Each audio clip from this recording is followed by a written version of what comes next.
Assalamualaikum warahmatullahi wabarakatuh. Halo, salam jumpa pemirsa. Apa kabar Anda hari ini? Saya doakan semua dengan keadaan sehat walafiat selalu pemirsa. Ya pemirsa, senang sekali program acara ini Ngobras kembali hadir menyapa Anda selama 1 jam ke depan pemirsa.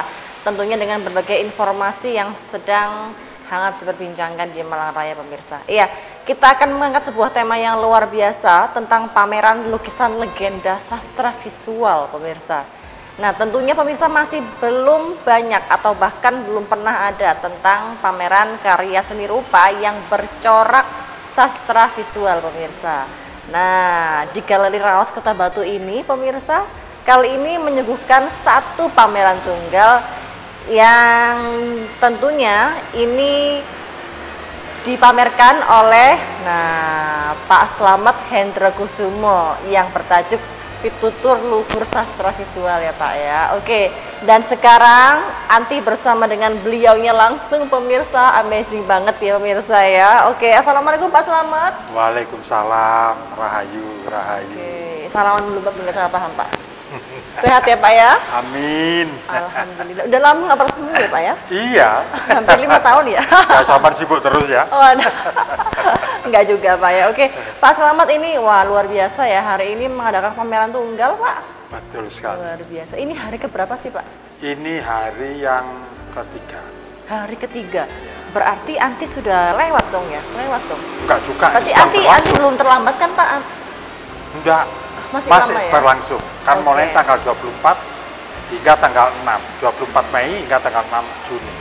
Berarti 2 minggu. Juni. Berarti nanti berlangsung selama 2 minggu begitu ya Pak Slamet ya. Oke, Pak Slamet. Nah, saya mau tanya langsung nih Pak ya. Ini kira-kira apa sih sebenarnya yang membedakan karya lukis yang sekarang dengan karya sebelumnya ini? Apa bedanya? Ya, sebetulnya kalau secara fisik ya perbedaan tidak ada. Karena media itu ya dari kanvas dan jenisnya ya ada macam-macam.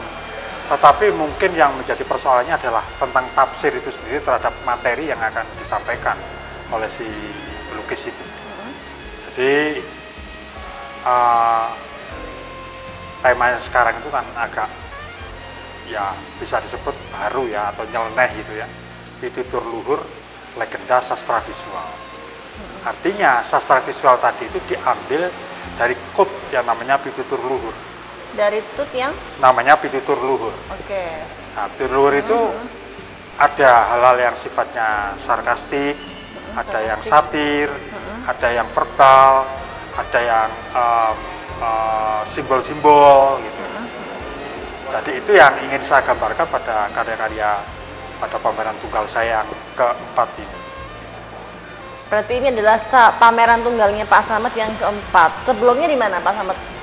Saya keempat-empatnya berada di Galeri Raos ini. Tetap berarti ini ya yang paling setia di sini berarti ya. Betul sekali. Di Galeri Raos ini pemirsa ya. Oke, berarti ini yang keempat kalinya Pak Slamet memamerkan karya-karyanya Pak Slamet di Galeri Raos ini begitu ya Pak Slamet ya. Nah, tadi kan Bapak mengatakan tafsir ya, ada sapir, sarkas, itu maksudnya gimana Pak? Perbedaannya kayak gimana? Dari segi apa sih? Saya kepingin nyampaikan sebelum saya menjawab tentang jenis dari sastra itu sendiri, sastra tutur itu. Maka pameran ini sebenarnya adalah program unggulan dari Pondok Seni Batu, di mana bahwa di Pondok Seni ini mempunyai pameran unggulan yang disebut pameran tunggal. Saya adalah korban pertama dari sistem. Yang maksudnya begini. Korban perasaan ya Pak ya? Ya, jadi maksudnya begini. Bagaimana? Jadi, setiap pelukis yang akan pameran, tunggal terutama, itu harus memiliki konsep dan presentasi di hadapan publik. Jadi nanti tanggal 28 saya artis top. Di sini juga.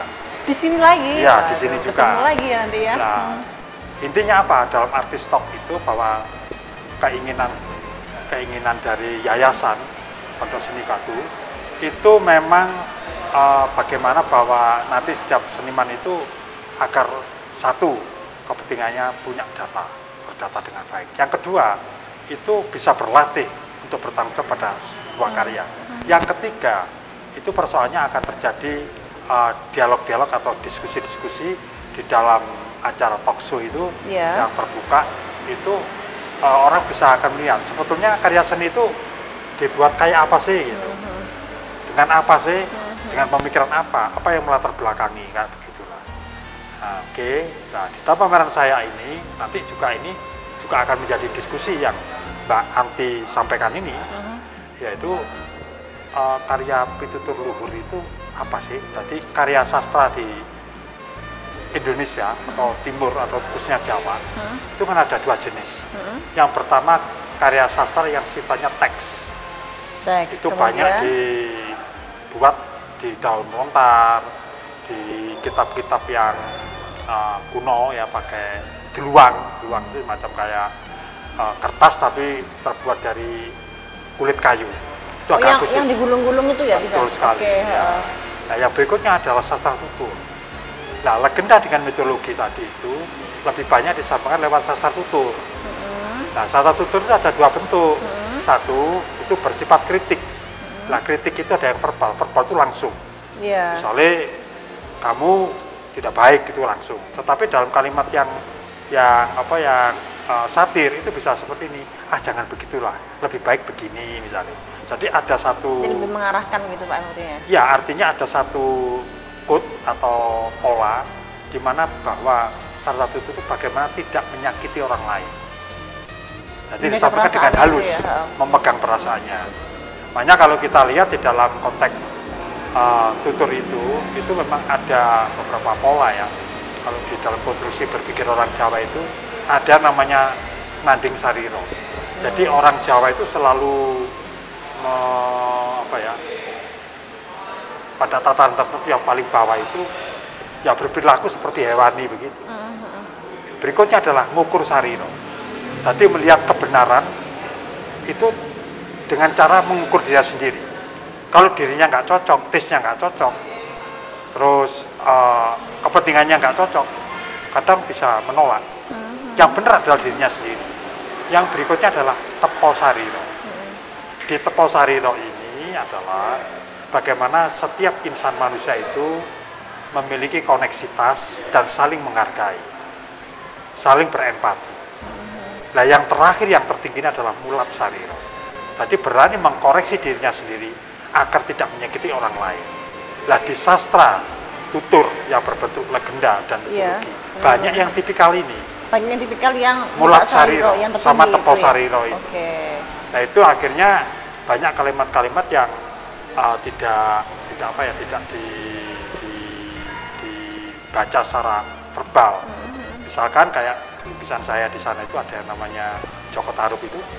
Itu kalau kenapa sih yang dicuri kok selendangnya, kok tidak yang lain gitu. Nah, tapi di karya saya ini kan tidak selendangnya dicuri, tapi melihat benda yang lain dari bidadari itu sendiri. Ini adalah satu hal yang ditafsir kembali. Bahwa legenda tadi itu tidak berhenti pada sebuah persoalan saya mengilustrasikan teks, tetapi saya mencoba untuk melihat bahwa teks itu sebagai bahan dasar yang harus saya olah dengan interpretasi baru. Nah, berarti salah satu lukisannya Pak Slamet juga tetap mengaitkan mulat sariro ya Pak ya? Betul, betul. Di lukisannya mana Pak? Coba yang hampir paling semua. banyak. Hampir semua. Hampir semuanya ya Pak Slamet. Iya, banyak hal-hal yang memang harus disembunyikan agar tidak menyinggung orang lain. Tetapi di era sekarang ini kan juga hal-hal seperti itu dianggap beban logika karena tidak masuk akal gitu ya. Tapi kan perkaranya kan bukan masuk akal apa tidak, tapi ini kan tipe attitude sebuah bangsa yang memiliki identitas. Tetapi kita tidak menutup kemungkinan terjadinya alkulturasi atau perubahan. Betul. Tetapi setidaknya alkulturasi tadi itu jangan sampai menghilangkan apa yang seharusnya menjadi milik kami, milik saya, milik kita. Itu karena apa? Karena kalau itu hilang, berarti kita akan menjadi produk massal. Nah, produk massal, maka identitas dan karakter tadi tidak bisa terbaca oleh bangsa yang jadinya kan kita jadi tidak memiliki karakter sendiri begitu maksudnya. Oleh sebab itu, kalimatnya disebut namanya luhur, pitutur yang luhur. Pitutur yang memberikan satu konsep ke depan tentang bagaimana manusia Indonesia, manusia Jawa ini. Berarti ini betul-betul mengeluarkan tahu identitasnya begitu ya Pak Slamet ya. Oke. Nah Pak Slamet tadi kan Pak Slamet mengatakan bahwa untuk yang di era-era sekarang ini lebih banyak menerapkan tepo sariro dengan mulat sariro. Kenapa kok Sekarang seperti ngukis Sariro dengan Nanding Sariro lebih jarang, Pak. Nah, sebetulnya yang lebih banyak itu malah yang Nanding Sariro sama ngukur Sariro. Oke, Yang Tepo ya? Sariro sama Mulat Sariro malah yang jarang. Oke, berarti dia yang Ya, malah karena jarang. sekarang itu misalkan contoh ya, digambarkan di dalam Nanding Sariro itu orang itu kan seperti suka membuli orang, suka mengata-ngatai orang tidak bagus dengan cara yang langsung, menyinggung dan lain sebagainya. Sedangkan ngukur Sariro itu menangnya sendiri, benernya sendiri. Tapi kalau Tepo Sariro itu kan toleransi, Iya. saling berempati. Sedangkan Mulat Sariro itu sebelum berbicara itu mengukur dari diri Dirinya kita sendiri, sendiri iya. supaya tidak menyakiti orang lain. Sehingga setidak-tidaknya apa yang dibicarakan tadi itu di dalam konteks itu validitas atau relasi sosialnya sudah terjaga. Nah, di pameran ini juga ingin mengetengahkan itu, walaupun dengan persepsi yang sekarang. Misalkan digambarkan dalam satu karya di sini ada, nanti kita bisa cek, nanti bisa mempotret ya. Itu kenapa kok tidak dihadapkan pada kamera, Iya. tetapi memungkuri ya, karena masih ya apa bahasa Jawa itu saru, jadi tidak layak, tidak patut. Iya, betul. Nah ini ada di Tepo Sariro sama Mulat Sariro konsepnya itu. Maksudnya apa, masih menjaga Ya. itu kan apa pribadinya begitu kan? Tapi ya? kalau kita lihat di era dunia jagat maya itu di digital itu kan tidak, orang perempuan udah kayak begitu, laki-laki juga kayak tanpa begitu. disensor lagi ya? Iya, Pak ya Slamet susah disensornya. Baik. Karena memang negara ini kan sekarang ini kan hanya memposisikan diri sebagai distributor, tidak kepada Oke. konteks apa yang menata psikologi. Baik, semakin menarik Pak Slamet, tapi ini mau ada yang lewat, sabar dulu ya Pak ya. Tetap dalam program Bicara Ngopras, usai jeda, jangan kemana-mana pemirsa.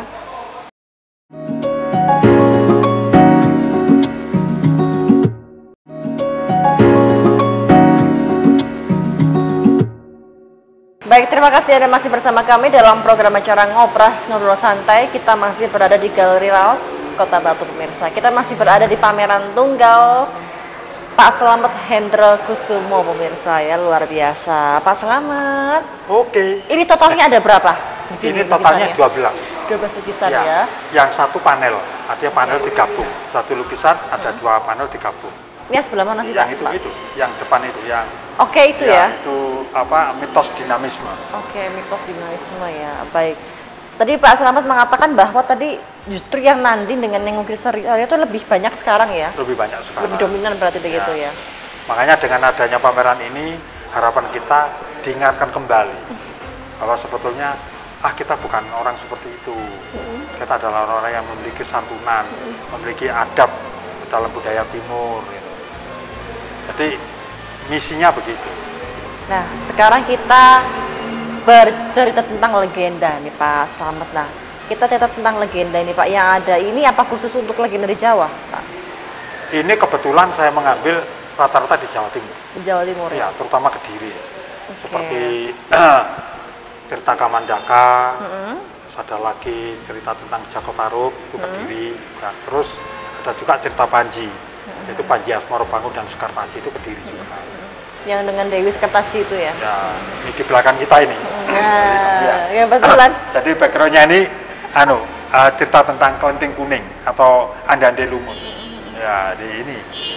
Ini ukurannya 2 meter, nyambung nih, Pak, ya? Ini nyambung, nyambung ya. ya? 2 meter, ini 2 panel juga ini. 2 meter kali 5 meter 80. Ya, Besar ya? sangat besar.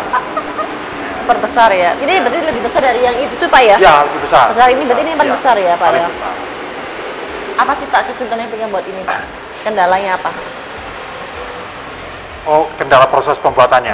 Ada kendala nggak? Kendalanya ya satu, tenaga.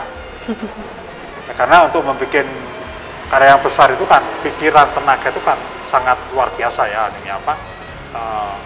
Energi yang harus dikeluarkan, terutama dalam pembuatan konsepnya. Betul. Karena ini adalah menafsirkan sesuatu yang lama menjadi baru, karena harus mengikuti zaman. Karena budaya itu sendiri sebenarnya adalah pintu dari perubahan sebuah kondisi sosial dan psikologi masyarakat. Tapi ngomong-ngomong, kenapa sih kok Pak Slamet ini lebih banyak ngambil yang cerita yang dari Kediri Pak? Pas zaman Kerajaan Kediri. Ya itu kebetulan kenapa? aja, Apa Pak Slamet memang orang asli sana atau gimana? Atau ada cerita kah atau gimana? Ya. Jadi Kediri itu kalau kita lihat dari Jawa Timur khususnya Batu dan Malang itu kan banyak memberikan pengaruh di masa lalu dalam kerajaan sendiri sebelum terjadinya Singosari. Betul. Nah oleh sebab itu di situ masyarakat kita itu kan ada dua masyarakat sebenarnya, masyarakat bahari dan masyarakat agraris. Nah kebetulan cerita ini mayoritas masyarakat agraris. Gitu. Walaupun masyarakat kita ya. Iya. Nah, itu walaupun saya pikir, kemudian? Ya, saya pikir itu kan kekayaannya sangat luar biasa. Artinya bahwa kalau kita cerita dari masa lalu itu, Batu ini khususnya ada cerita tentang artefak-artefak dari Kediri, ada dari Singasari, ada dari Mojopahit. Iya. Nah, tetapi di dalam konteks yang lebih luas sebetulnya tempat Batu ini tidak sebagai satu tempat kerajaan, tetapi tempat yang dianggap sebagai satu tempat yang disakralkan atau menjadi tempat peristirahatan spiritual. Tapi di dalam konteks lukisan-lukisan saya hari ini banyak klaim budaya saya. Jadi kayak ada salah satu dari gambar itu yang Jaka Tarub ditinggal oleh Nawang Wulan itu justru backgroundnya itu adalah gunung dari Panderman, Gunung Panderman. Nah itu sebetulnya kan biasanya kan enggak, tapi karena ini tafsir kebudayaan, saya sebagai kreator itu saya termotivasi, saya juga kepingin menyisipkan pesan-pesan dari peluhuran dan kekuatan dari tipikal kebudayaan yang ada di Batu.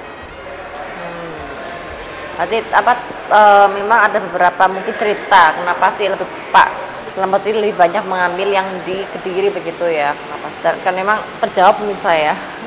Oke, ini ada total 12 lukisan, Pak. Ini yang paling bermakna. Maknanya menurut Pak Slamet paling wah itu yang mana sih? Semuanya itu punya makna. Hanya segmennya yang berbeda-beda. Kalau orang yang suka berpikir, maka di sini ada lukisan-lukisan yang memang selalu memberikan satu wacana kepada masyarakat. Tadi intinya masyarakat itu menonton akan berpikir. Tetapi ada karya-karya seperti legenda dinamisme, bukan mitos dinamisme, itu lebih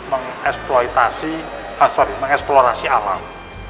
Tadi di dalam masyarakat kita itu kan sebetulnya awalnya itu kan masyarakat dinamisme. Jadi masyarakat dinamisme itu adalah memberikan gambaran bahwa alam itu sebagai filosofi hidup dan sebagai mata pencarian hidup. Nah, oleh sebab itu saya gambarkan dengan keindahan-keindahan yang mungkin bisa disebut kalau dalam konteks agak hiperbola, tetapi pada saat itu memang dunia ini indah. Tetapi begitu bergeser kepada karya-karya bersifat simbolistik seperti di belakang kita ini Andandi Lumut, terus mitos dinamisme, Tirta Kamandaka, terus cerita Nawang Wulan dan Joko Tarub itu malah syarat dengan pesan-pesan yang bersifat simbolistik. Nah itu bisa dikhususkan. Nah masyarakat kita kan tinggal menonton. Kalau orang-orang yang pemikir menyukai karya yang seperti di belakang kita ini. Tapi bagi orang-orang yang awam mungkin menyukai yang tidak usah terlalu banyak berpikir. Karena ini kan sepertinya banyak sekali yang tersirat makna begitu Pak ya, dan juga luas begitu. Tapi mungkin ya emang tipe-tipe orangnya kan juga masing-masing biasa ada yang suka mungkin yang oke lah pengen yang mudahnya aja, pengen yang agak rumit begitu kan. Ya, jadi poinnya adalah seniman ini harus jadi ahli strategi.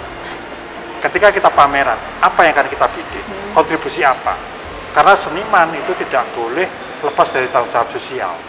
Jadi seni ini hanya alat untuk menyampaikan pikiran, konteksnya begitu. Ketika seni difungsi sebagai alat, maka goalnya adalah estetika. Estetika itu apa? Yaitu terkait dengan kebenaran, keindahan, dan fungsi atau manfaat. Nah, karya seni jika tidak punya ketiganya tadi, ya tidak bisa disebut karya seni tadi sebagai salah satu bentuk representasi kebudayaan. Gitu. Berarti kalau tidak punya ketiga itu dia bukan termasuk dalam karya seni. Berarti bukan tidak termasuk dalam karya seni, tapi apa? Tidak memberikan respek kepada proses perubahan dari kebudayaan itu sendiri. Oke. Nah, sekarang saya ingin tanya lagi nih Pak Slamet ya. Nah, ini kira-kira apa sih Pak sebenarnya yang ingin Pak Slamet capai dari jenis lukisan seperti yang sastra visual ini Pak? Apa yang ingin Bapak capai? Ya, yang pertama saya menginginkan memang ini terjadi forum dialektika, di mana bahwa dialektika itu saya ingin menyampaikan bahwa hidup ini satu dengan yang lain itu adalah memiliki keterhubungan.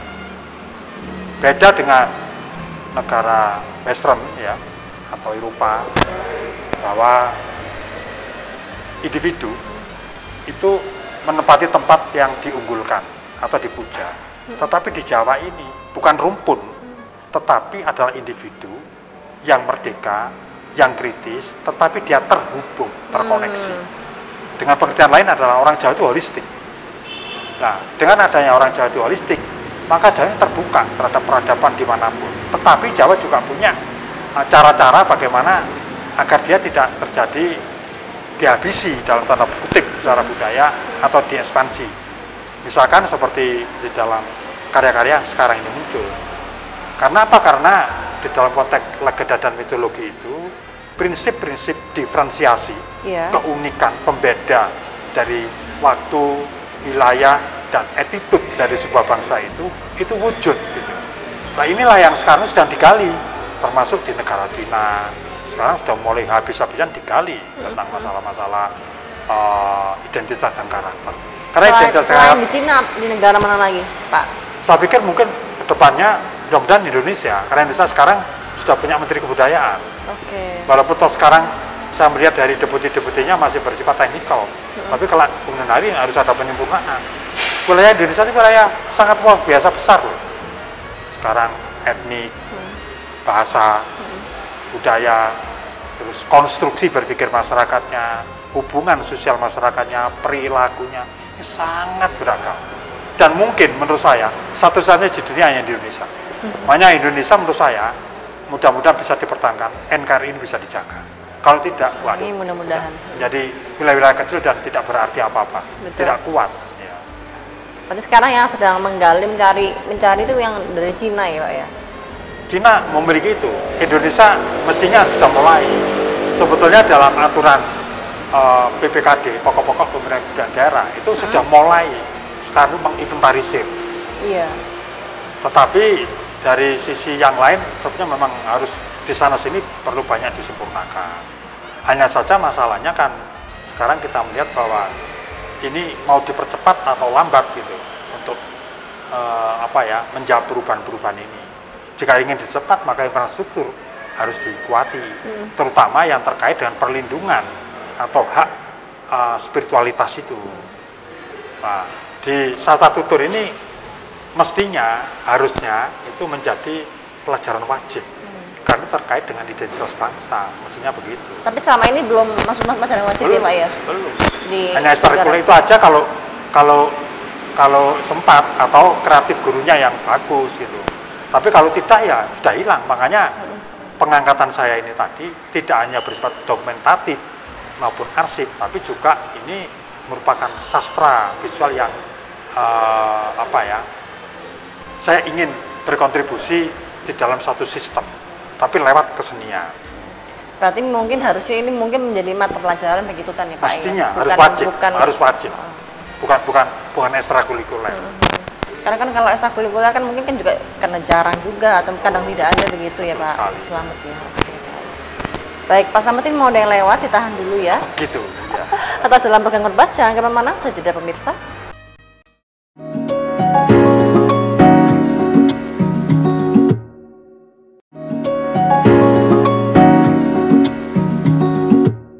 Ya, terima kasih Anda masih bersama kami dalam program acara Ngobrol Santai. Kita masih di lukisan tunggal dari Pak Slamet Hendra Kusumo. Ya, ini ada sekitar 12 lukisan yang ada di Galeri Raos Kota Batu pemirsa. Nah, sekarang saya mau bertanya tentang adanya lukisan fabel.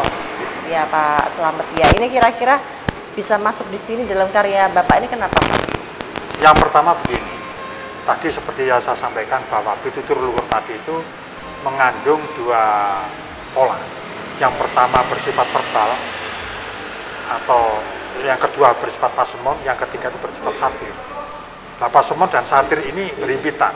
Oke. Nah, di fabel ini adalah personifikasi bahwa manusia itu dipersonifikasikan seperti sehingga manusia tidak ditunjuk langsung sebagai orang yang tersangka dalam tanda petik, tapi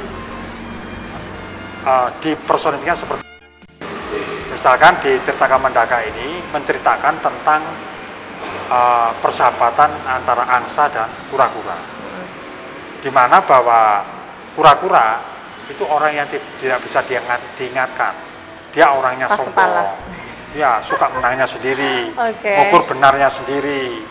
Nah, suatu ketika dia ingin hijrah, tetapi dibilangi sama cakranga-cakrangi, nah itu dipersonifikasikan sebagai angsa.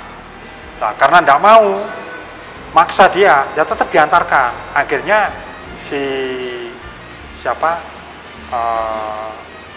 kura-kura ini tadi mati dimakan oleh serigala.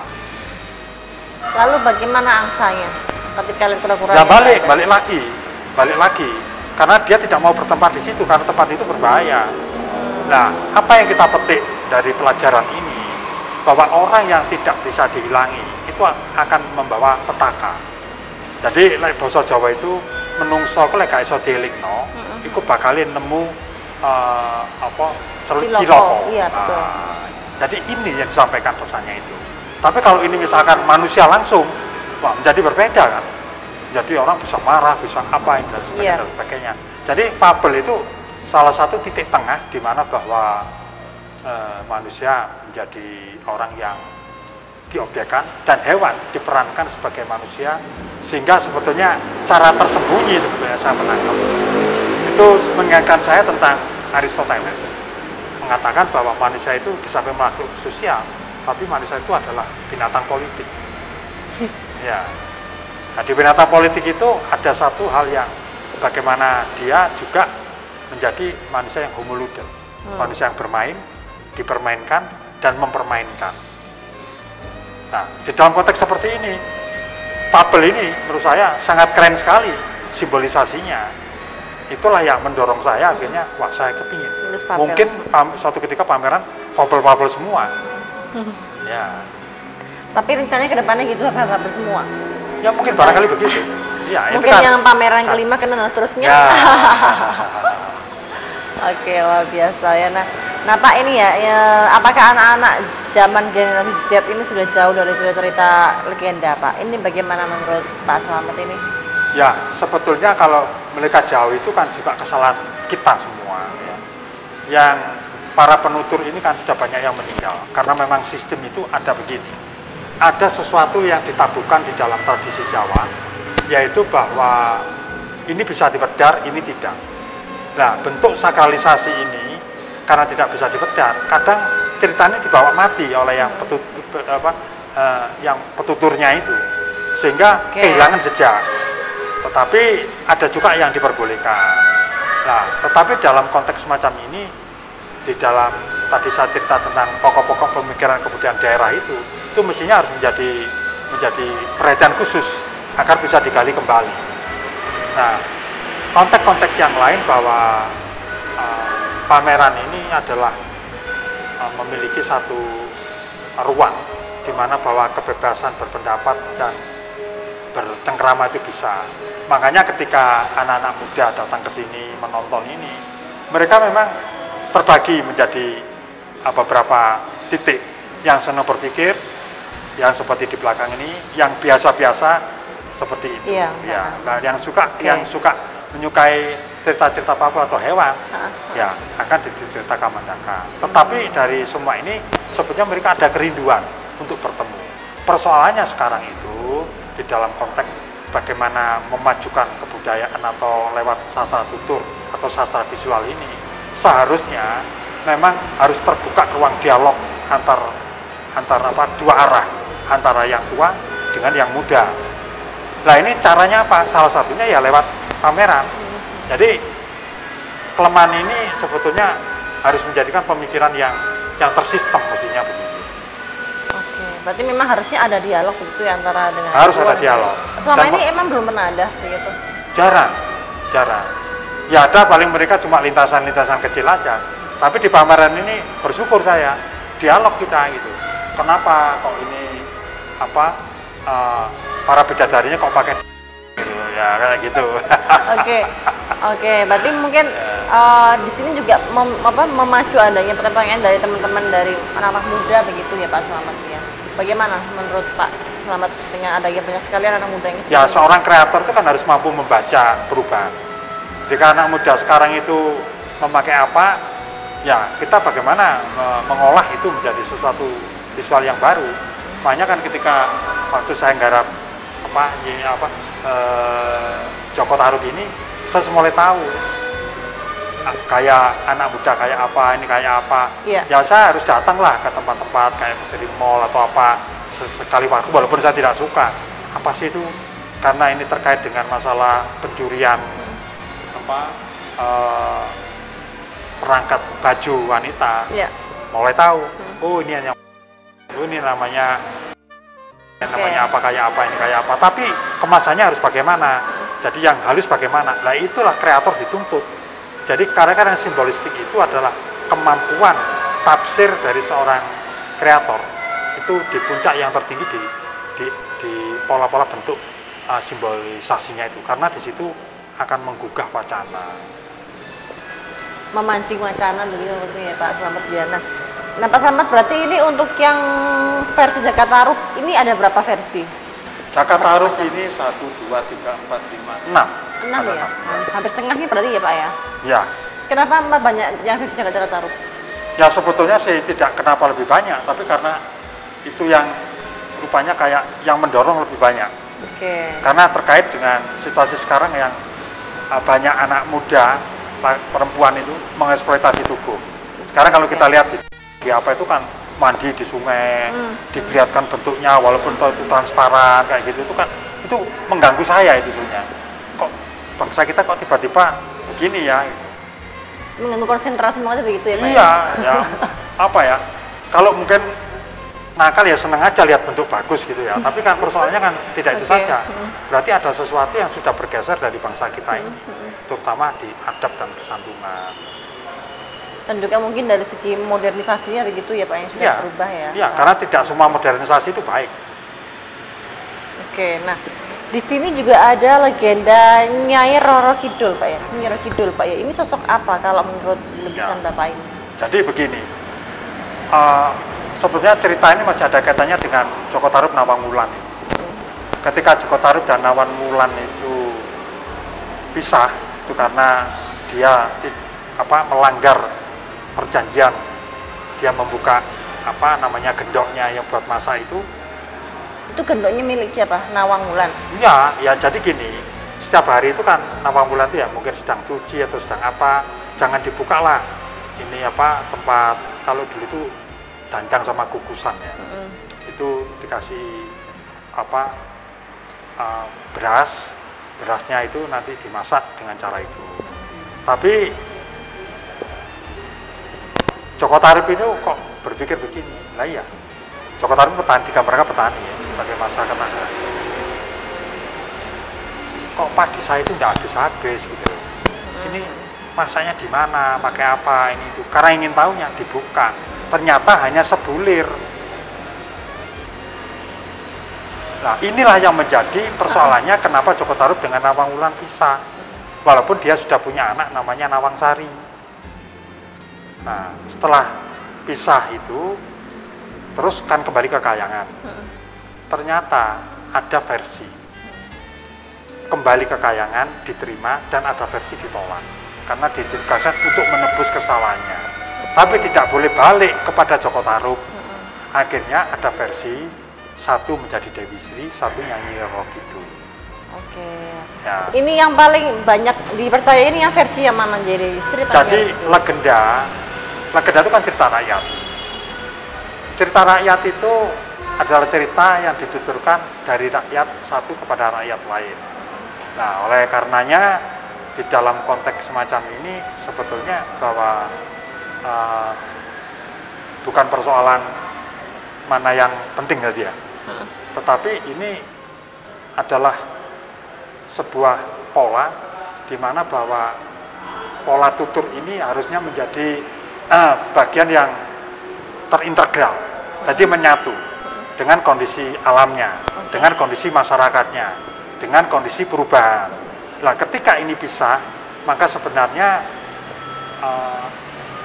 legenda atau sastra tutur ini atau sastra visual tutur ini menjadi perlu dipertanyakan kembali. Nah, caranya bagaimana? Nanti Pak dijawab nanti ya, karena mau ada yang lewat, sabar dulu ya Pak. Tetap dalam program Acara Ngobras ya sudah, jangan kemana-mana pemirsa.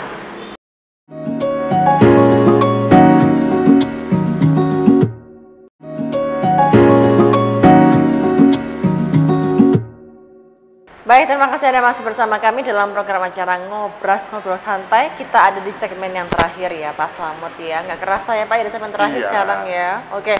Pak, berarti tadi Nawang Wulan dengan Joko Tarub akhirnya berpisah karena Joko Tarub membuka gedoknya miliknya Nawang Wulan begitu ya. Berarti tapi ada versi yang mengatakan akhirnya Nawang Wulan kembali ke Kahyangan atau dia tidak diterima begitu. Ya, ada yang mengatakan dia menjadi Nyi Roro Kidul atau menjadi Dewi Sri begitu ya. Berarti kalau yang Pak Slamet lebih percaya yang dia menjadi Nyi Roro Kidul begitu.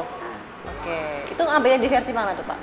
Ya jadi gini, Nyi Roro Kidul itu satu sisi diceritakan sebagai rakyat, jelata, diceritakan rakyat jelata untuk rakyat jelata, tapi pada di sisi yang lain itu menjadi mitologi, karena disakralkan. Nah, ketika dia menjadi mitos, maka itu ada pengikutnya. Tetapi kalau Dewi Sri enggak. Nah, cuma masalahnya itu kan tentang kedudukan dari pasca Nawang Wulan tidak berada di Kahyangan dan juga tidak berada di mendampingi Joko Tarub. Terus akhirnya menjadi satu situasi di mana bahwa dalam kepercayaan bahwa Nyi Roro Kidul itu mengawini raja-raja Jawa. Tetapi hal ini versi. Nah, sehingga dalam pikiran saya, oh berarti kalau gitu Nyi Roro Kidul tadi itu memiliki yang kuat, daya tarik gitu. Sehingga dalam karya-karya saya ini Nyi Roro Kidul saya gambarkan itu sangat bahasa anak muda itu semrohe, artistik, bodinya bagus, apanya ini itu karena untuk menggambarkan pola itu. Nah, tetapi persoalan ini orang percaya tidak, itu urusan lain, karena kebenaran pada suatu mitos itu bersifat lokalistik, tidak bersifat generalis. Nah, karena lokalistik, maka itu bisa berbeda dari tempat yang lain. Jadi pada saat orang cerita tentang Nyi Roro Kidul, pikiran yang umum itu adalah Ratu Pantai Selatan. Tetapi di Ratu Pantai Selatan ini banyak sekali, ada Nyi Blorong, ada macam-macam. Iya, ada banyak Pak ya. Iya, ada banyak versi. Kan ya. Tetapi versi itu sebetulnya apakah dikaitkan dengan Nawang Wulan? Tidak juga, karena setiap lokasi itu di samping memiliki cara, tetapi juga ada sikap gitu, bahwa ini loh cara berpikir kita, cara berpikir konstruksi masyarakat kita.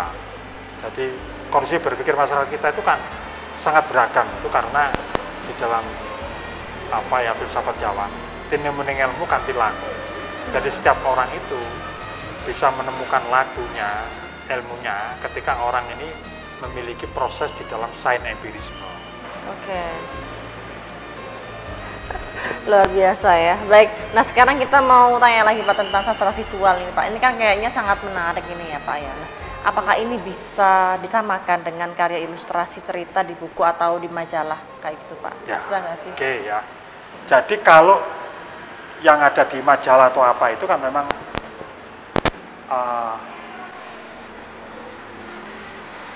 drawingnya ya, atau lukisannya atau sketnya atau ilustrasinya itu adalah dibuat didasarkan atas teks dari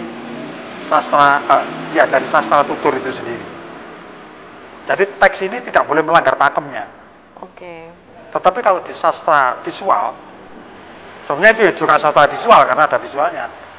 Di lukisan itu kan boleh menafsir. Karena peradaban itu tidak berhenti dan tidak stagnan. Peradaban selalu tumbuh dan berkembang sesuai dengan perubahan zaman.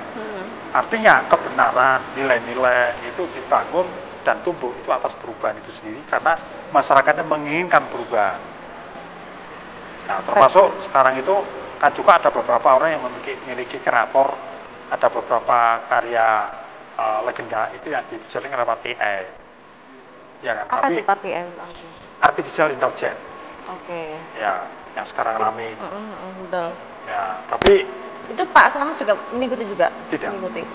saya mengikuti, tapi saya tidak menyukai AI saya. Karena AI itu saya anggap kejahatan kemanusiaan.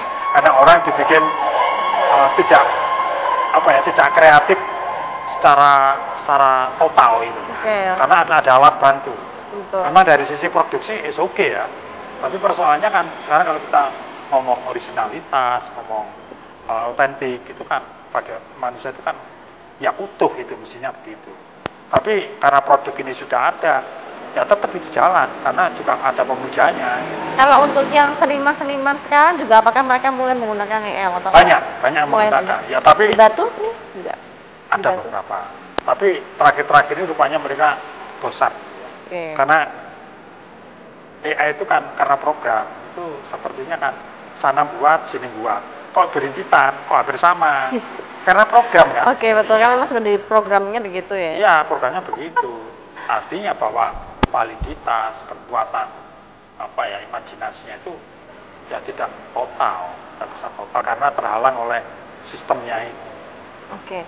Nah, Pak Selamat ini kan juga ada salah satu visual yang ini ya bawa bayi ya Pak itu ya. Itu apa Ya. Pak maksudnya Pak? Itu cerita ketika tadi saya sampaikan ya bahwa ketika Nawang Wulan pergi, kita meninggalkan anak ya. Oke. Ya. Nah, yang jadi masalah apa?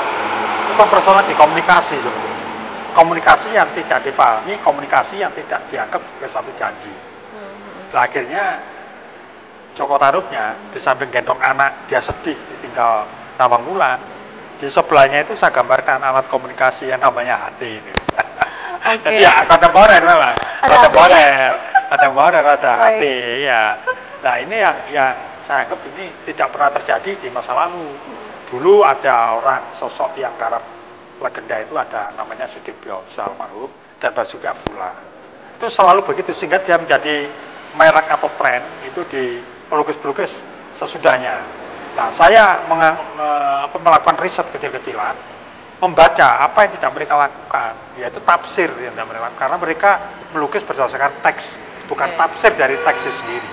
Artinya bahwa karya-karya sastra legenda tadi itu saya anggap sebagai bahan dasar, bahan baku, atau warisan saja, tapi bukan sebagai satu bentuk yang kekinian gitulah.